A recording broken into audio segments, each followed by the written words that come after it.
India border থেকে পাকিস্তানে যখন ফান্ডিং আসে, এই যে টেরোরিস্ট ফান্ডিং হয়ে থাকে, এগুলো না মানে সাংঘাতিকভাবে হয়ে থাকে। এই ঘটনাটা আমি সত্যি কি মিথ্যা আমি জানি না, বাট একটা জায়গা থেকে আমি শুনেছি যে পাকিস্তান থেকে বিভিন্ন রকমের মানে এইভাবে হতো যখন নর্মাল ট্রেড চলতো, পাকিস্তান থেকে দেখা গেল যে 40 কিলো আপেল হয়তো ইন্ডিয়াতে এলো।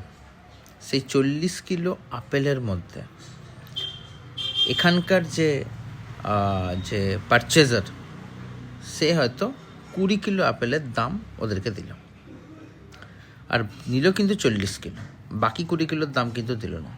বাকি 20 কিলো থেকে যে প্রফিটটা হবে, সেই প্রফিটটা থেকে এখানকার যারা টেরোরিস্ট বা এখানকার যারা টেরোরিস্ট মানে অ্যাক্টিভিটি করে, পাকিস্তান থেকে বলা হলো আমাকে 20 কেজির দাম দিতে হবে না, ওই টাকাটা দিয়ে তুমি টেরোরিস্টদেরকে ফান্ডিং করো।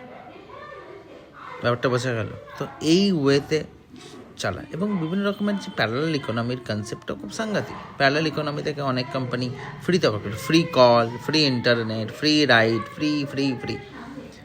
এই অনেক জায়গাতে এই ফ্রি করে কেউ ব্ল্যাক মানিকে হোয়াইট করে, আর এই ফ্রি ফ্রি ফ্রি জিনিস দিয়েই যেটা ট্যাক্সেবল নয় বা ট্যাক্সে দেখানো হয়নি, সেই সমস্ত জিনিসগুলো আবার টেরোরিস্ট ফান্ডিং হয়ে থাকে।